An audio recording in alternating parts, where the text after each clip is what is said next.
Reciban nuestros saludos, hermanos amigos, y sean bienvenidos a un programa más de estudio y meditación de la palabra del Señor. Estamos ya con ustedes en el capítulo 15 de 1 Corintios, en el cual nos hemos detenido para poder profundizar un poco más sobre este tema, el tema de la resurrección de los muertos, la resurrección de Cristo. Este tema es tan importante para el cristiano del primer siglo como para nosotros en este siglo XXI. Y hasta el día que Cristo venga, las generaciones de cristianos conoceremos y nos consolidaremos en la doctrina de la resurrección. Y eso es lo que ha hecho ya el apóstol Pablo en los versículos anteriores al versículo 30. Ha afirmado, ha consolidado la doctrina de la resurrección de Cristo y los creyentes. Ha demostrado qué tan absurdo es ser un cristiano y no creer en la resurrección de Cristo. Aún más, practicar el bautismo. ¿Cómo puede una persona practicar el bautismo sin reconocer, sin creer en la resurrección de los muertos, en la resurrección de Cristo y en la resurrección de Dios mismo? Por cuanto la ceremonia del bautismo, la ordenanza del bautismo, en su esencia es la proclamación de la muerte de Cristo y la resurrección de Cristo. ¿Sí? Así como cuando a un creyente, cuando nos bautizamos en agua, un ministro nos introduce en el agua, nos bautiza, el ministro dice: yo te bautizo en el nombre del Padre, el Hijo y el Espíritu Santo, nos introduce en el agua y después salimos del agua. Todo ese proceso tiene un significado. ¿Cuál es el significado profundo del bautismo en agua? Es que muero con Cristo para resucitar con Cristo. Proclamamos la muerte y la resurrección de Cristo a través de la práctica del bautismo. Proclamamos nuestra muerte con Cristo y nuestra resurrección con Cristo. Por tanto, el apóstol Pablo ha exhortado duramente ya en el versículo 29 de este capítulo 15, diciendo de la siguiente manera: de otro modo, ¿qué harán los que se bautizan por los muertos, si en ninguna manera los muertos resucitan? ¿Por qué pues se bautizan por los muertos? ¿Qué harán estos que dicen ser cristianos y se bautizan en el nombre de Jesús, que según ellos murió y no resucitó? ¿Y de qué les sirve? Si los muertos no resucitan, si Jesús no resucita, si ellos no van a resucitar, ¿por qué proclaman que Jesús murió y resucitó cuando no lo creen? Entonces, no creer en la resurrección de Cristo ni de los creyentes es algo absurdo. Decir ser cristiano, practicar el bautismo sin creer en la muerte y la resurrección de Cristo es algo que no tiene sentido. Bien, luego de afirmar todo esto sobre la resurrección, ahora va a pasar a describir su testimonio personal en relación a la resurrección. Cómo es que la resurrección de Cristo y la resurrección futura de los creyentes ha sido la principal motivación para perseverar y seguir adelante en medio de las luchas y de las pruebas. Amén. Y eso es lo que vamos a ver el día de hoy. Y vamos ya a leer el capítulo 15, versículo 30 y 31, que nos habla acerca de los padecimientos del apóstol Pablo en su ministerio. Dice así la palabra del Señor, escucha atentamente. Dice así: ¿y por qué nosotros peligramos a toda hora? Os aseguro, hermanos, por la gloria que de vosotros tengo en nuestro Señor Jesucristo, que cada día muero. Amén. Gloria a Dios. Entonces aquí el apóstol Pablo está manifestando su testimonio. Su testimonio consta de muchas situaciones de riesgo, peligros de su vida, peligros de persecuciones, de ser atrapados, de ser asesinados por los mismos judíos muchas veces. ¿Sí? Entonces por eso él dice, ¿no? ¿Y por qué nosotros peligramos a toda hora? Los predicadores del Evangelio. En especial está dando su testimonio Pablo. Si Cristo no resucitó, ¿qué sentido tiene, en otras palabras, el haber padecido sufrimientos, el padecer sufrimientos como apóstol, como predicador del Evangelio? No tiene ningún sentido. Ya lo ha dicho en el versículo 19 de este capítulo 15 el apóstol Pablo. Ha dicho lo siguiente: si en esta vida solamente esperamos en Cristo, somos los más dignos de conmiseración de todos los hombres. Es decir, Pablo ha dicho anteriormente que si el creyente solo espera en esta vida en Cristo Y si Cristo no resucitó, y si los creyentes no van a resucitar, somos los más dignos de conmiseración. Somos los más dignos de ser compadecidos por la gente porque estamos sufriendo y estamos padeciendo cosas sin ningún sentido, sin ninguna esperanza. ¿Cuál es la razón de los sufrimientos en la predicación del Evangelio? ¿Cuál es la razón de padecer tantas circunstancias difíciles los cristianos a lo largo de la historia? Muchos han sido perseguidos, muchos han sido martirizados, otros entregados a ser devorados por fieras, otros crucificados, otros quemados vivos. ¿Por qué todo este sufrimiento? ¿Por qué el creyente se somete y puede pasar todos estos sufrimientos? ¿Sabe cuál es la motivación para poder perseverar aún en las pruebas y en los sufrimientos en el camino del Señor? Aquí la palabra de Dios nos dice que la esperanza de la resurrección, ¿sí? Si es que no hubiese resurrección, si no tuviésemos esa esperanza los creyentes, seríamos pues locos realmente, ¿no? Seríamos masoquistas, enfermos mentales, de sufrir persecuciones, de sufrir martirios, torturas, por nada. No es lógico. Y así es las cosas, pues, ¿no? El creyente, si algo nos satisface, si algo nos da esperanza, es que un día vamos a resucitar. Y los sufrimientos de este tiempo no se comparan con la gloria venidera que vendrá cuando resucitemos a la semejanza de Cristo. Por tanto, los que niegan la resurrección de Cristo convierten al servicio cristiano, a la entrega y sufrimientos en el servicio cristiano como una locura, una burla, ¿no?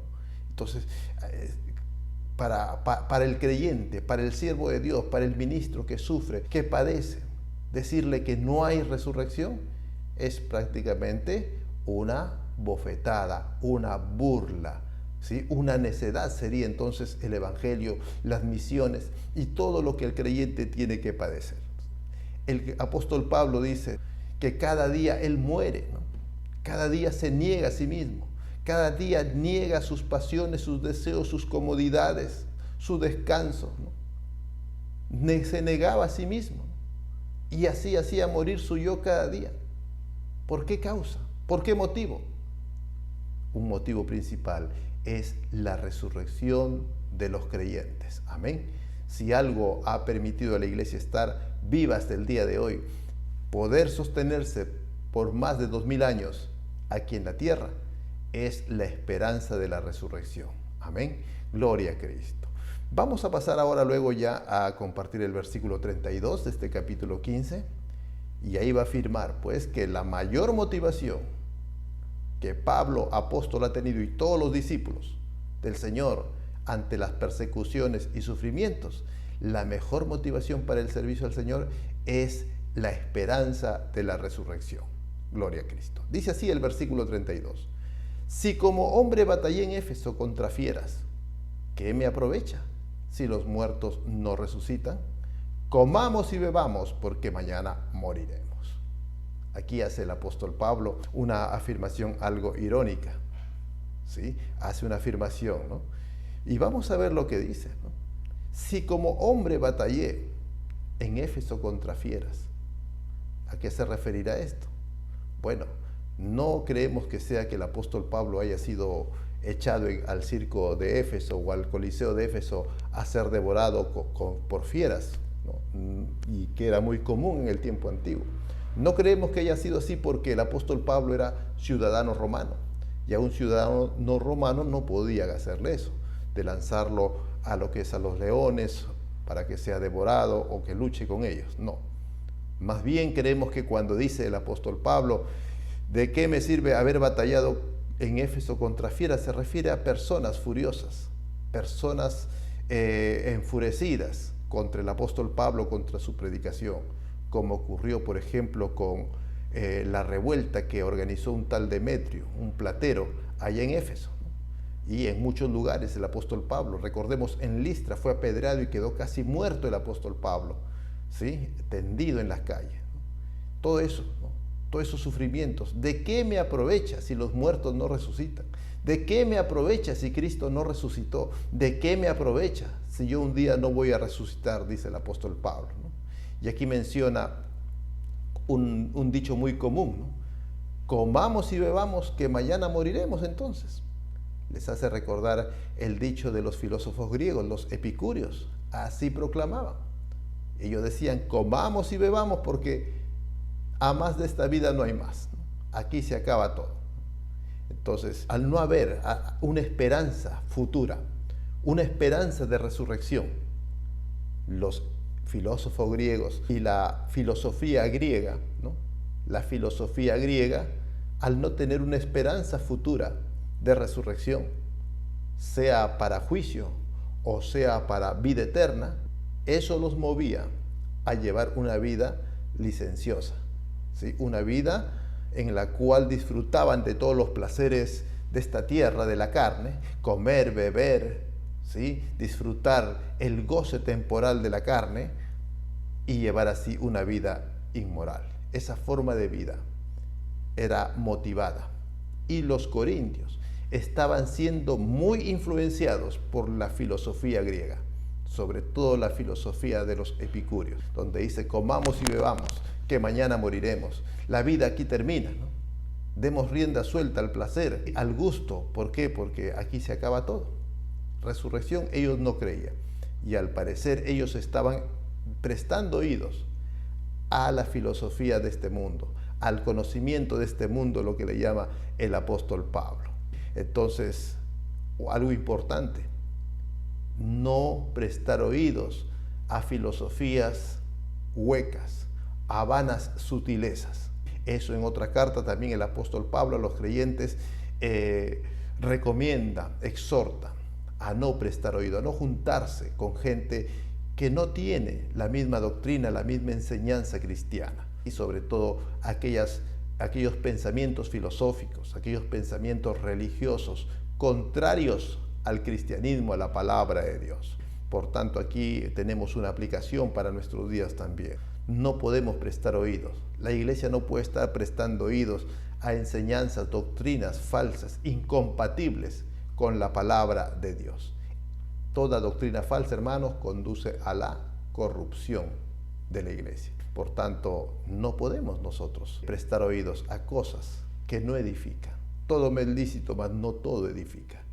Y al parecer, allá en Corintio, los cristianos, los miembros de la iglesia, estaban prestando oídos a los filósofos griegos. Tal vez se juntaban para debatir, para escuchar sus disertaciones, y eso estaba corrompiendo la doctrina dentro de la iglesia de Corintios. Y eso lo va a aclarar y lo va a argumentar en el versículo 33 acerca de la influencia de los paganos, tanto los religiosos paganos como los filósofos paganos. Dice así en el versículo 33, no erréis, las malas conversaciones corrompen las buenas costumbres. ¿Sí? No erréis, no se equivoquen, no se desvíen del camino. Las malas conversaciones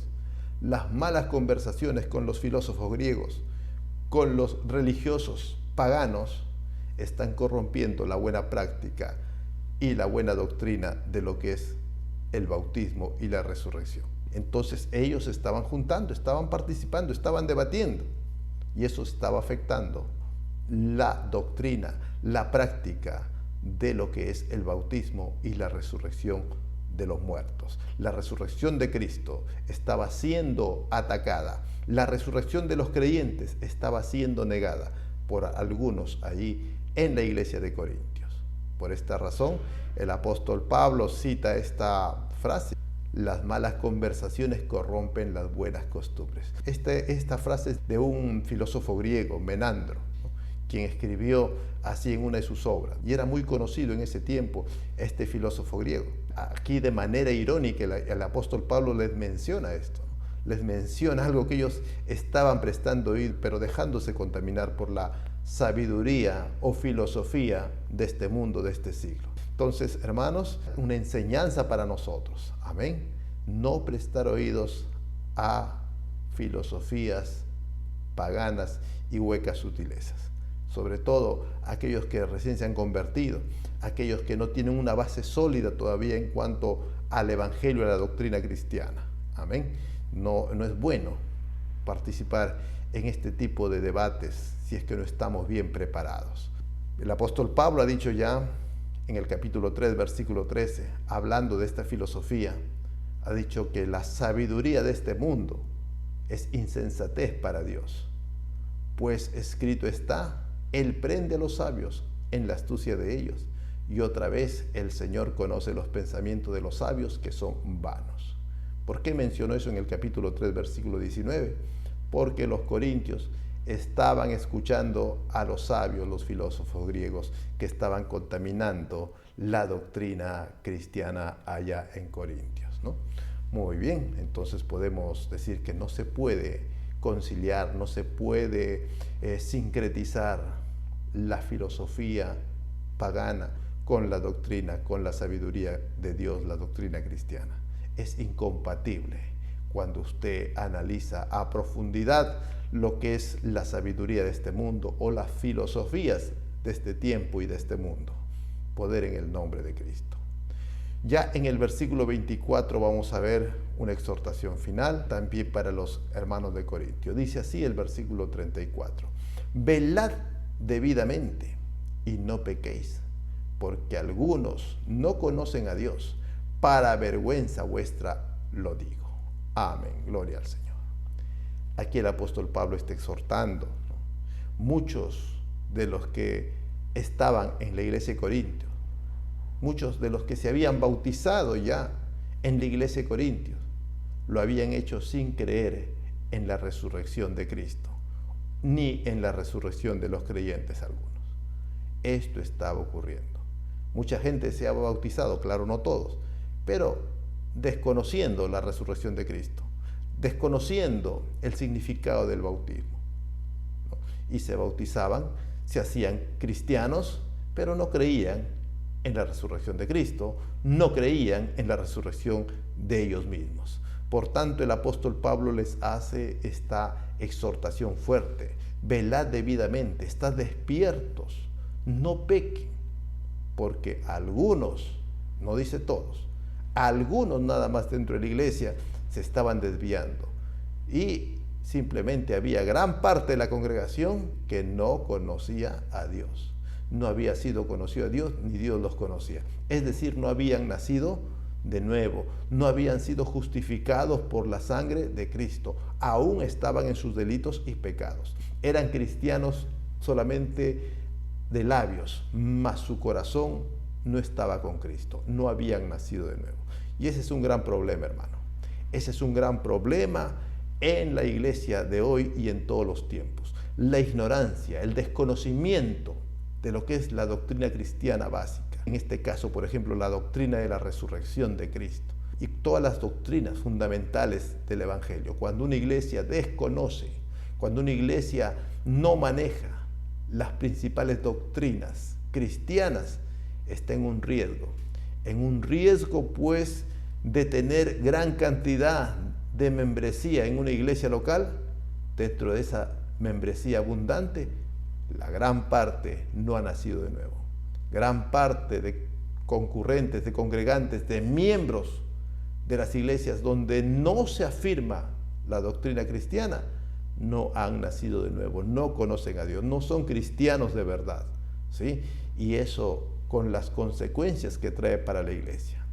¿Qué sucede cuando en una iglesia tenemos muchas personas que no han entendido el Evangelio y están allí, se forman, se hacen miembros de la iglesia con motivos ajenos a lo que es valorar la muerte de Cristo y la resurrección de Cristo para nuestra salvación?